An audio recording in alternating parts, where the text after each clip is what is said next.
Morning everyone, आप सभी का स्वागत है विशेष फिजिक्स के ऑनलाइन क्लास में। आज हम नेक्स्ट क्लास में बात कर रहे हैं अपने पास जो हाइगन सिद्धांत पढ़ा था। हाइगन सिद्धांत की या हाइगन तरंग के द्वारा आपका जो दो व्याख्या दो घटना के बताती है वहाँ पे, जिसमें बोलते हैं अपन एक तो परावर्तन और एक बोलते हैं अपवर्तन। एक तो होता है रिफ्लेक्शन और एक होता है रिफ्रैक्शन। तो अपन इस दोनों घटना के बारे में पढ़ेंगे, कैसे ये घटना होती है और कैसे इसका डेरिवेशन होता है उसकी बात करेंगे।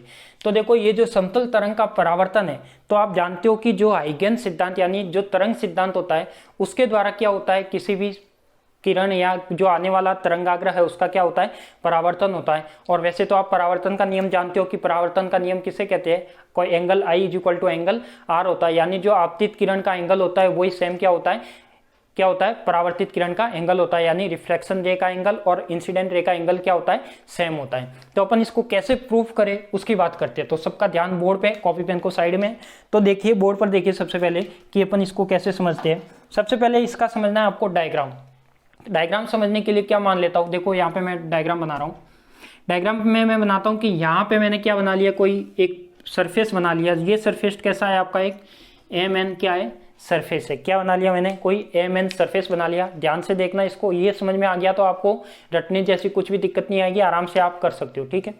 तो ये मैंने क्या बना लिया, कोई भी मैंने क्या बना दिया, समतल सतह या समतल परावर्तक पृष्ठ, इसे क्या बोलते हैं अपन, प्लेन सरफेस भी बोल सकते हैं। तो ये आपका क्या हो गया, एक समतल परावर्तक पृष्ठ हो गया या एक सरफेस हो गया, ठीक है। अब इसमें मैं क्या करता हूँ, इंसिडेंट रे है वो इंसिडेंट करवाता हूँ। तो देखो मैं यहाँ पे दो रे इंसिडेंट करवाता हूँ। तो फर्स्ट तो करवा ली मैंने ये वाली, फर्स्ट तो मैंने करवा ली ये वाली, इसको मैंने नाम दे दिया फर्स्ट। सेकंड करवा ली मैंने ये वाली, सेकंड करवा ली मैंने ये वाली, इसका नाम दे दिया मैंने सेकंड। अब आप जानते हो कि जब परावर्तन है, ये समतल रिफ्लेक्शन यानी रिफ्लेक्शन का सरफेस है, प्लेन सरफेस है। तो ये क्या करेगा, जो आने वाली किरण है उसको वापस उसी दिशा में क्या करेगा, रिफ्लेक्ट कर देगा। तो यहाँ पे मैं इसको रिफ्लेक्ट कर देता हूँ। तो ये हो जाएगा आपका, ये आपके क्या हो जाएगी, ये 1 है तो इसको मैं मान लेता हूँ 1 और ये मान लेता हूँ मैं, इसकी हो जाएगी ये 2 क्लियर। यहाँ तक किसी को कोई दिक्कत।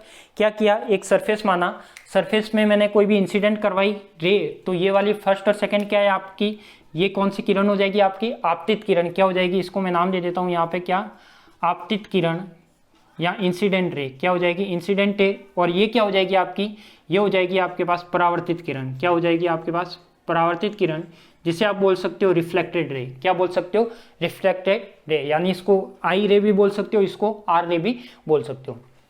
अब अपन बात करते हैं नेक्स्ट। अब देखो यहाँ पे क्या है, यहाँ पे जब ये दो रे आ रही है, जो आपकी दो किरणें आ रही है फर्स्ट और सेकंड।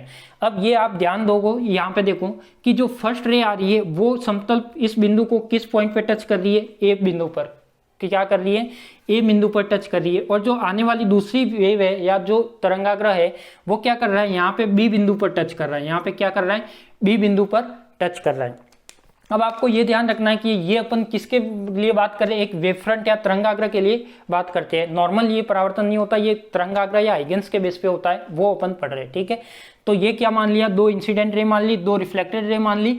जो आने वाली रे है वो फर्स्ट और सेकंड, जो रिफ्लेक्टेड रे है 1 और 2।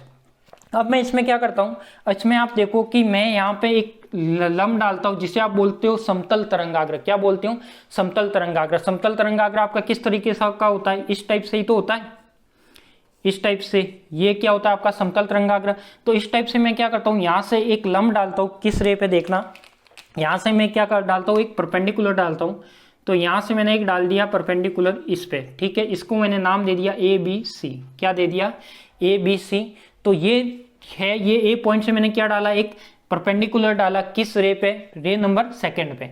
अब मैं क्या करता हूँ, यहाँ से भी एक परपेंडिकुलर डालता हूँ। तो जब यहाँ से मैं परपेंडिकुलर डालूंगा ये वाला, इसको मैं नाम दे देता हूँ D, क्लियर। तो यहाँ पे आपको, यहाँ से आपको क्या पता लग रहा है, देखो यहाँ पे कि जो फर्स्ट और रे क्या आ रही थी, ये एक तरंगाग्र के रूप में आ रही थी। इसका मतलब ये क्या है, दोनों साथ साथ ही आ रही है। जब दोनों रे साथ साथ आ रही है तो आप देखो यहाँ से ये जो A1A है और 2C है, ये तो क्या है, यहाँ तक तो साथ साथ आई, यहाँ तक तो क्या आई, साथ साथ आई। बट यहाँ क्या हुआ, ये जो फर्स्ट वाली है ये पहले उस सतह को टच कर गई, पहले सतह को टच कर गई तो उसका रिफ्लेक्शन क्या हो गया, जल्दी हो गया। बट जो ये वाली रे है, जो सेकंड वाली रे थी, वो क्या है, कुछ समय बाद किस पॉइंट को टच की, बी। यानी यहां तक तो ये दोनों साथ साथ आई। इसके बाद जो ये वाला एक्स्ट्रा चली, यानी ये वाली अपन कह सकते हैं कि इसमें सी से बी तक जाने में इसको कितना समय लगा, स्मॉल टी समय लगा। कितना समय लगा? स्मॉल टी समय लगा। तो मैं लिख सकता हूँ सी से बी तक जाने में इसको कितना समय लगा? स्मॉल टी समय लगा। ठीक है, अब मैं क्या कहता हूँ यहाँ से, अब अपन ये तो अभी अपन ने बात की जो इंसिडेंट हो रही थी वो, अब अपन बात करते हैं इसकी रिफ्लेक्शन की। तो रिफ्लेक्शन में क्या हुआ? रिफ्लेक्शन में देखो ये वाली तो क्या हो गई पहले से। अब यहाँ पे देखो आप, यहाँ से डी से 1 डैश और बी से 2 डैश, ये आपको एक तरह से एक जैसी दिखाई दे रही होगी, बिल्कुल एक जैसी दिखाई दे रही है, एक समान दिखाई दे रही है। मतलब अपन कह सकते हैं कि इसमें क्या हुआ, ये वाली जो थी ये तो कुछ समय, मतलब इसमें जो आप ध्यान होगा आपको कि ये वाला आपको क्या लग रहा है, यहाँ से ये पहले आई तो ये पहले रिफ्लेक्ट हो गई, ये बाद में आई तो बाद में रिफ्लेक्ट होगी। बट अपन को क्या करना है, अपन को एक वेवफ्रंट के रूप में लेना है। तो वेवफ्रंट तो कभी भी साथ साथ ही आएगी, कभी भी ऐसा नहीं है कि एक पहले आ गई और एक बाद में आएगी। तो ये क्या मान लिए मैंने, एक समतल तरंगाग्र के बेस पे परपेंडिकुलर मान लिए, यानी परपेंडिकुलर मान लिए। तो ये इसका परपेंडिकुलर है इसका, और ये इसका परपेंडिकुलर है। क्लियर? ठीक है, तो अब मैं यहाँ पे क्या मान सकता हूँ कि टी समय में वो कितनी एक्स्ट्रा चली। तो देखो 1 से ए इक्वल है, 2 से सी इक्वल है। ठीक है, यानी ये वाली और ये वाली दोनों क्या इक्वल है। जो रिफ्लेक्टेड में माने उसमें डी से 1 डैश, बी से 2 डैश, ये दोनों क्या है? सेम है। इसका मतलब मैं कह सकता हूँ कि जो एक्स्ट्रा चली, यानी एक्स्ट्रा पथ उसने कितना तय किया, एक तो सी से बी किया तय, एक तो जब इंसिडेंट हो रही थी जब सी से बी उसने क्या किया, टी समय में एक्स्ट्रा चली। अब जब रिफ्लेक्ट हुई तो रिफ्लेक्ट में ये तो किसके लिए थी? आपकी इंसिडेंट के लिए। किसके लिए थी? इंसिडेंट के लिए। अब अपन बात करते हैं रिफ्लेक्शन के लिए। तो रिफ्लेक्शन के लिए देखो यहाँ पे ए से डी ये क्या चली है? एक्स्ट्रा चली है। क्या? ए से डी क्या चली है? एक्स्ट्रा चली है। बट इसमें भी ये क्या है? एक वेवफ्रंट की तरह है, तो इसका भी टाइम क्या है आपका? सेम ही है, टी है। क्लियर? तो देखो आपको डायग्राम समझ में आ गया क्या? बताओ मुझे। ये आपका क्या था? ये आने वाली रे थी, इंसिडेंट हुई फर्स्ट और सेकंड। अब ध्यान देना यहाँ पे एक चीज और है कि यहाँ पे आप जब इंसिडेंट करवा रहे हो तो आपका एक नॉर्मल बनता है, एक तल बनता है जिसे बोलते हैं आप अभिलंब। ठीक है, ये वाला एक एंगल बनता है, ये वाला एक तल बनता है, यहाँ भी बनेगा और यहाँ भी बनेगा। क्लियर है सबको? अब इसमें कुछ एंगल की बात करता हूँ। तो अभी तो देखो ये वाला जो बनाया, ये आपको समझ में आया है नहीं आया वो बताओ मुझे। फर्स्ट क्या किया मैंने, 2 रे इंसिडेंट करवाई इस तल पे, ये यहाँ से रिफ्लेक्ट हुई, ये यहाँ से रिफ्लेक्ट हुई, और यहाँ पे मैंने क्या डाला, ए से, ये ए सी डाला परपेंडिकुलर किस पे? 2 पे, और जो यहाँ बी से परपेंडिकुलर डाला डी पे। तो यहाँ से आपको क्या पता लगा कि 1 से ए इक्वल है, 2 से बी, ये वाली और ये वाली इक्वल है। अब इसमें ये इसका एक्स्ट्रा पथ है, यानी सी से बी जब इंसिडेंट हुई तो एक्स्ट्रा चलिए कितने समय में? टी समय में। वैसे ही आपके रिफ्लेक्शन में क्या था, जब ए से डी की बात करते हैं, यानी ये वाली और ये वाली बराबर है, तो यहाँ पे ए से डी ये क्या चलिए एक्स्ट्रा कितनी? टी समय में। क्लियर? अब मैं बात करता हूँ इसके एंगल की। देखो एंगल कैसे होता है। आप जानते हो कि जब कोई भी रे इंसिडेंट होती है तो इस नॉर्मल के साथ कितना एंगल बनाती है? आप जानते हो कितना एंगल बनाती है? आई एंगल बनाती है। कितना बनाती है? आपका आई एंगल बनाती है। कितना एंगल बनाएंगी बताओ? ये वाला यदि आई है, ये वाला यदि आई है, और ये वाली जो ग्रीन वाली है, ये ग्रीन वाली इस रेड के साथ जो एंगल बनाएंगी, यानी 1 ए और सी, इसके बीच में एंगल कितना होगा? किसमें? ये 1 ए और सी के बीच में जो एंगल होगा वो कितना होगा? आप जानते हो परपेंडिकुलर डाला मतलब 90 होगा। यानी ये टोटल, यदि ये टोटल क्या है आपका, ये टोटल 90 है, यानी ये क्या एक तरह से समकोण है, ये 90 है, तो बताओ ये कितना हुआ? बताओ ये कितना हुआ? 90 माइनस आई, ये कितना होगा बताओ? 90 माइनस आई, यानी ये वाला कितना हुआ आपका, जो ये वाला है ये कितना हो गया? 90 माइनस का आई। और आप मुझे ये बताओ कि ये वाला जो प्लेन है, इस प्लेन से जो समतल का एंगल होगा वो कितना होगा? 90 होगा। तो ये बताओ कि जब ये आई था, ये 90 माइनस आई हो गया, क्योंकि इसके बीच में जो एंगल बना वो कैसा बना था? 90। अब मैं कह रहा हूँ कि मुझे ये वाला एंगल फाइंड करना है। कौन सा एंगल? ये वाला एंगल कितना होगा मुझे ये बताओ। तो आप देखो यहाँ पे कि यहाँ से ये वाला एंगल कितना है? 90 है। ये से ये वाला एंगल कितना है? 90 है। इस 90 में से मैं यदि 90 माइनस आई कम करूँ, यानी ये वाला एंगल कितना था? 90 था। इस 90 में से मैं ये वाला एंगल कम कर लेता हूँ, यानी 90 माइनस का आई, यही होगा। तो ये क्या हो जाएगा? 90 माइनस का 90, माइनस की वजह से ये प्लस आई हो जाएगा। 90 से 90 कैंसिल, क्या बचेगा? आई। तो यहाँ पे जो आपका एंगल आएगा वो क्या आएगा? आपका आई आएगा। क्या आएगा? आई। देखो ये एंगल में कोई कंफ्यूजन है क्या? सबसे पहले मैंने क्या माना? प्लेन के साथ ये आई एंगल था, यानी जो इंसिडेंट रे थी, इसलिए मैंने क्या माना? आई माना। अब ये जब आई है तो ये कितना हो जाएगा? 90 माइनस आई, क्योंकि ये इस पे क्या डाला मैंने? परपेंडिकुलर डाला है, और 1 ए और सी क्या एंगल बनाता है? 90 बनाता है। ये 90 बना रहा है, तो ये कितना हो जाएगा? 90 माइनस आई। जब ये 90 माइनस आई है तो ये कितना हो जाएगा? सी, ए और बी कितना हो जाएगा? आपका आई हो जाएगा। क्लियर? इसी तरह मैं बात करता हूँ उस दूसरी साइड के एंगल की। देखो अब इसमें एंगल मैं कौन सा मानता हूँ, इसमें मैं एंगल मान लेता हूँ आर। इसमें आई की बात हो गई, तो अब मैं बात करता हूँ आर की। आर एंगल कौन सा होता है, परावर्तित एंगल होता है, रिफ्लेक्शन एंगल होता है। तो ये मैंने मान लिया रिफ्लेक्शन एंगल कितना, आर, कितना मान लिया, आर। अब जानते हो कि सेम इसी कंसेप्ट से जब ये आई था, ये 90 माइनस आई बना था, तो आप मुझे ये बताओ कि ये वाला एंगल कितना बनेगा, ये वाला एंगल कितना बनेगा, 90 माइनस आर कितना बनेगा, 90 माइनस आर कितना बनेगा, 90 माइनस आर।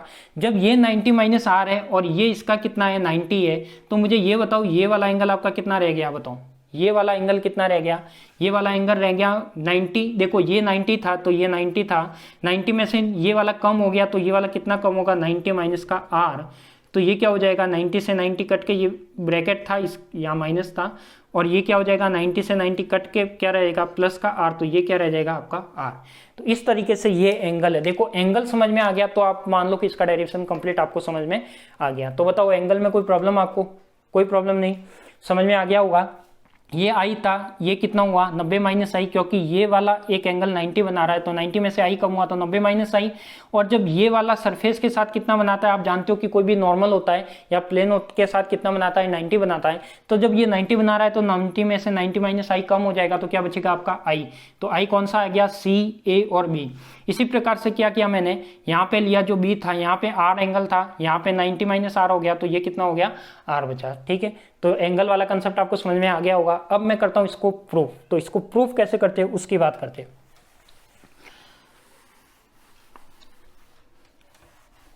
तो देखो अब प्रूफ करने के लिए क्या किया, अब इस डायग्राम की थ्योरी भी लिखनी है आपको, तो जो मैंने किया वो अपन थ्योरी में भी लिखेंगे, नो डाउट, क्लियर है ना। ठीक है, अब अपन इसको सबसे पहले तो प्रूफ करते हैं। तो प्रूफ कैसे करना है, देखो ये आपकी इंसिडेंट रे हो गई, ये रिफ्लेक्टेड रे हो गई।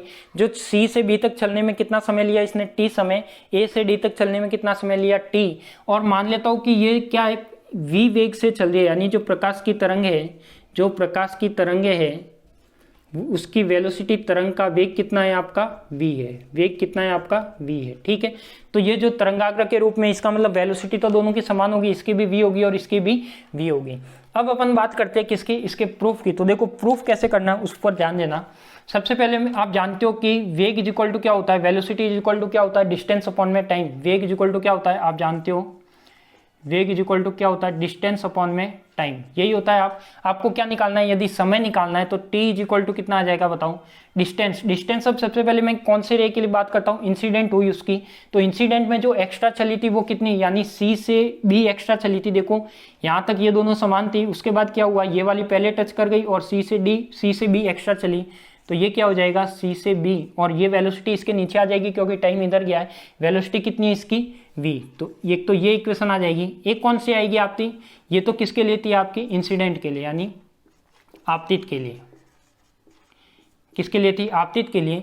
दूसरा टी क्या आएगा, वो क्या आएगा, टाइम, तो वो का वो ही है। अब अपन बात करते हैं रिफ्लेक्शन की। तो देखो इसमें एक्स्ट्रा कौन सी चली, ए से डी, क्योंकि ये वाली यहाँ से और ये वाली यहाँ से तो बराबर थी, तो क्या चली, ए से डी एक्स्ट्रा चली। तो इसकी डिस्टेंस कितनी, ए से डी अपॉन में वेलोसिटी कितनी, वो। तो ये क्या कौन सी होगी, किसके लिए होगी, परावर्तित के लिए। किसके लिए होगी, परावर्तित के लिए। अब देखो जब आपके पास ये भी टी है और ये भी टी है, समय समान है, क्या मैं इन दोनों को एक साथ कर सकता हूँ का। तो इक्वेशन नंबर 1 और 2, तो इक्वेशन 1 और 2 से क्या आएगा, देखो दोनों बराबर हो जाएंगे। तो बी सी भी लिखो, बी सी लिखो, एक ही बात है। तो B C A D upon में क्या है आपका v।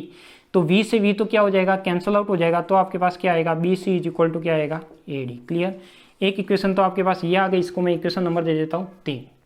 अब मुझे क्या करना है, अब मुझे निकालना है क्या, अब देखो अपन एक एक ट्राइंगल की बात करके एक तो BC निकालते हैं और एक AD निकालते हैं। अब BC कैसे निकलेगा, देखो यदि आप BC की बात करते हो यानी BC निकालना है, यानी सबसे पहले अपन ये वाली डिस्टेंस निकालते हैं कि ये वाली कितनी दूरी है। ठीक है, कितनी दूरी है, तो आप जानते हो, ये ध्यान दो कि ये BC कौन से ट्राइंगल में आ रहा है। सबसे पहले तो ये देखो BC कौन से ट्राइंगल में आ रहा है, आपका जो BC है ABC ट्राइंगल में आ रहा है। यानी इसके लिए मैं एक ट्राइंगल ही अलग बना देता हूँ। ये इस टाइप का ट्राइंगल बनेगा आपका, इस टाइप का ट्राइंगल बनेगा। इसमें एंगल कौन कौन से बन रहे, देखो ये वाला तो क्या था, इसमें जो ये AC था, यानी यहाँ पे मैं नाम दे देता हूँ AC और B।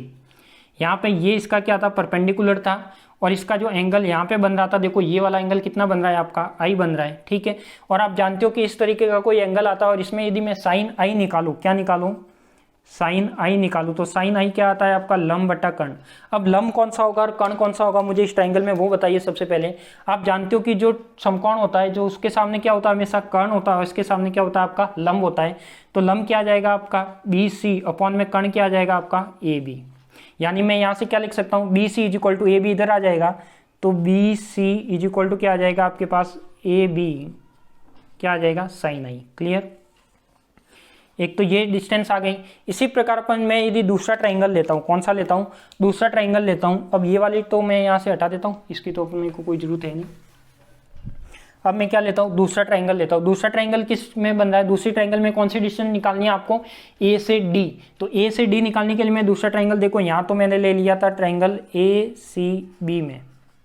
अब मैं दूसरा ट्रायंगल ले रहा हूँ। दूसरा ट्रायंगल कौन सा है आपका ए डी बी, यानी ए डी बी में। इसका भी मैं एक डायग्राम बना देता हूं, देखो ठीक है। अब इसमें परपेंडिकुलर कौन सा था सबसे पहले तो वो देखो, तो बी से डी परपेंडिकुलर था, ये इसका परपेंडिकुलर था।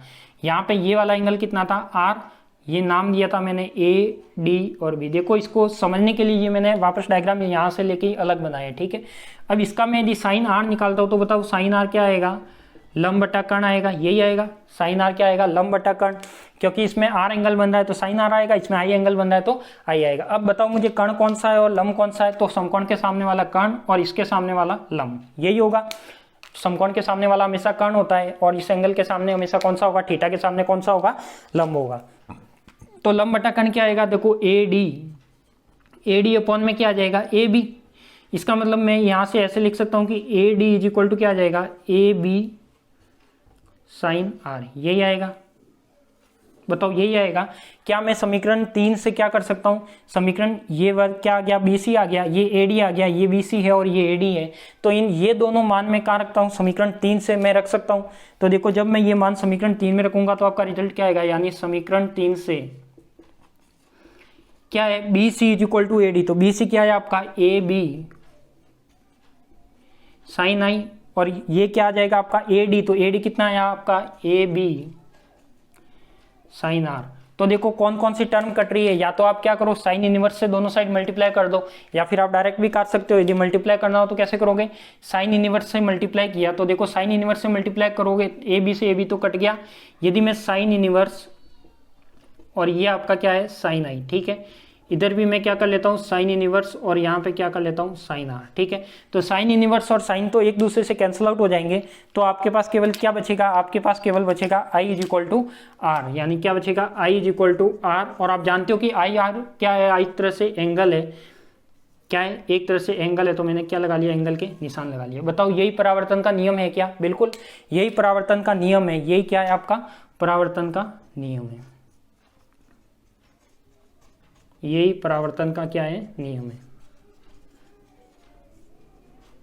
क्लियर, तो ये आपको समझ में आ गया होगा। क्या किया मैंने, सबसे पहले इसमें जो जो एक्स्ट्रा चली है, जो इसमें इंसिडेंट में जो एक्स्ट्रा चली, जो रिफ्लेक्शन में एक्स्ट्रा चली, उसका मैंने क्या निकाल लिया, टी निकाल लिया। टी के बाद मैंने क्या किया, दोनों को कंपेयर कर लेके ये वाली वैल्यू निकाली, और फिर बी सी और ए डी निकालने के लिए मुझे क्या किया, दो ट्राइंगल कंसीडर करके मैंने वैल्यू निकाल के ये वाला का किया है, ठीक है। तो ये आपको समझ में आ गया होगा। तो यही आपका क्या था, समतल तरंग का परावर्तन। तो ये इसका तरंग का परावर्तन, और यही आपका क्या आ गया यहाँ पे परावर्तन का नियम। तो आप यहाँ पे कह सकते हो कि जिस एंगल से आपके पास जो वेवफ्रंट आएगा, उसी एंगल से वेवफ्रंट का क्या होगा, वापस रिफ्लेक्शन होगा। तो यही आपका क्या है, रिफ्लेक्शन ऑफ लो है, ठीक है, परावर्तन का नियम है। तो सबसे पहले तो आप डायग्राम बनाइए, डायग्राम को थोड़ा अच्छे से सफाई से बनाना। यदि आपको डायग्राम कंफ्यूजन हो तो वापस वीडियो को स्टार्टिंग में लेके जैसे जैसे मैं बना रहा था उसको आप साथ साथ बना सकते थे, ठीक है। तो वीडियो को आप वापस आगे लेके भी बना सकते हो, आपको एक बार समझ में आ गया तो आप आराम से कर सकते हो। तो सबसे पहले तो आप डायग्राम बना लीजिए, फिर मैं इसकी थ्योरी लिखवाता हूँ, फिर आप ये डेरिवेशन लिख लेना।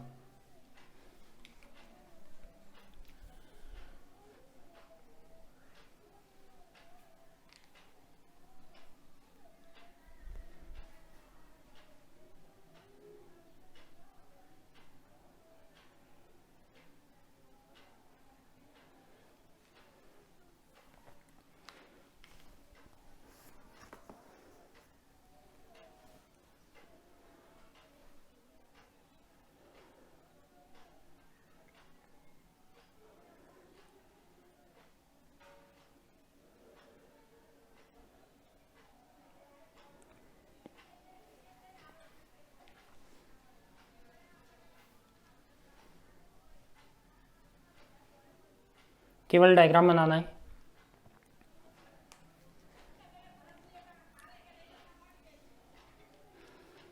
हो सके जितने अलग अलग कलर के पेन हो आपके पास तो उससे बनाना, उससे आपको थोड़ा बाद में जब आप रिवीजन करोगे तो उसमें भी आसानी रहेगी आपको।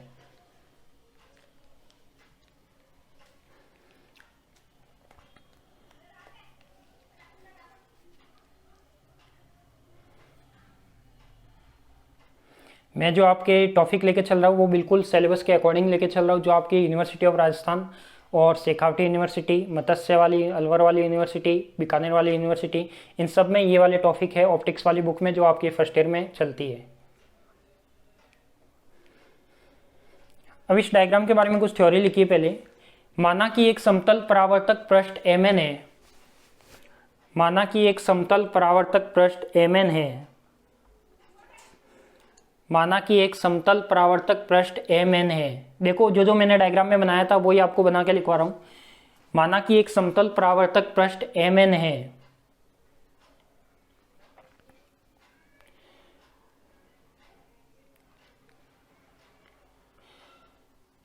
तथा एक तथा दो आपतित किरण, एक तथा दो आपतित किरण, या फिर ऐसे लिखो, यहाँ कोई बात नहीं ऐसे लिख लो, एक तथा दो आपतित किरण, एक तथा दो आपतित किरण तथा एक डैश तथा दो डैश, वन डैश तथा टू डैश, ये लिखा हुआ है, वन डैश तथा टू डैश परावर्तित किरण है।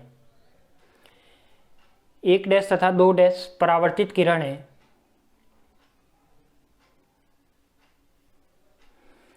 एक तथा दो आपतित किरण, एक डैश तथा दो डैश परावर्तित किरण है।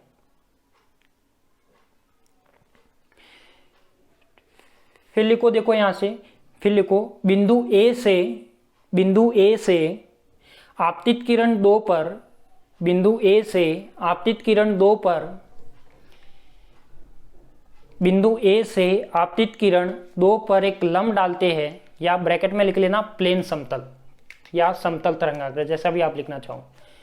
समतल तरंगाग्र या एक समतल बनाते हैं ऐसा लिख लो।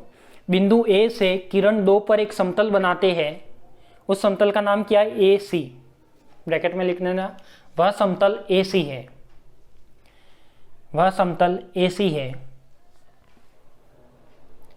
तथा बिंदु बी से, तथा बिंदु बी से, तथा बिंदु बी से परावर्तित किरण 1 डैश पर, तथा बिंदु बी से परावर्तित किरण 1 डैश पर, तथा बिंदु बी से परावर्तित किरण 1 डैश पर बी डी समतल बनाते हैं, बी डी समतल बनाते हैं, बी डी समतल बनाते हैं, बी डी समतल बनाते हैं।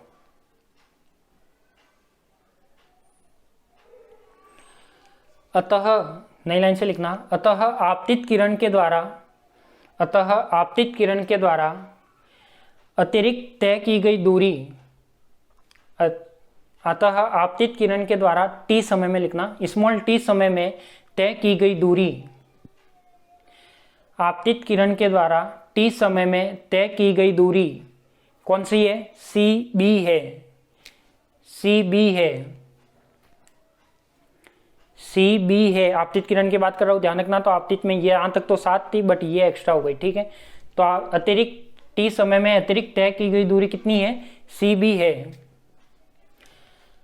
तथा परावर्तित किरण के द्वारा, तथा परावर्तित किरण के द्वारा टी समय में तय की गई दूरी, तथा परावर्तित किरण द्वारा टी समय में अतिरिक्त तय की गई दूरी ए डी है,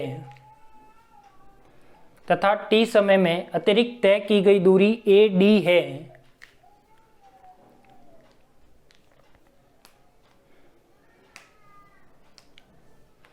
तथा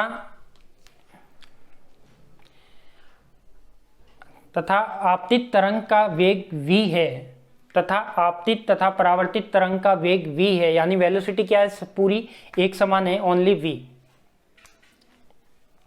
तथा तरंग का वेग v है।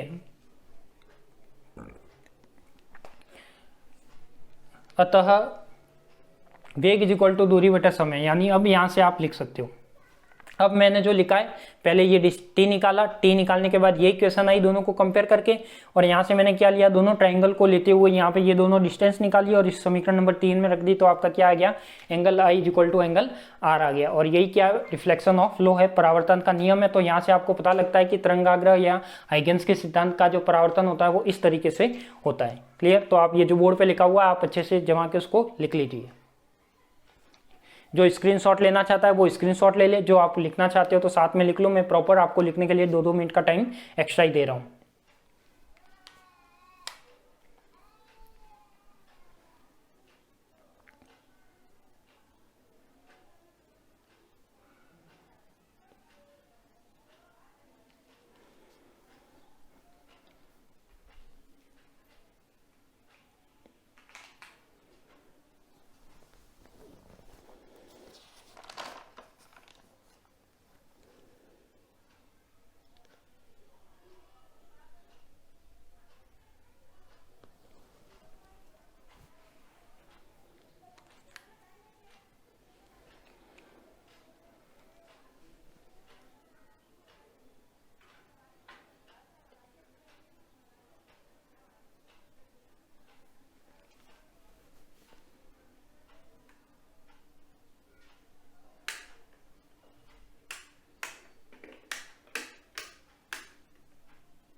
लिख दिया होगा।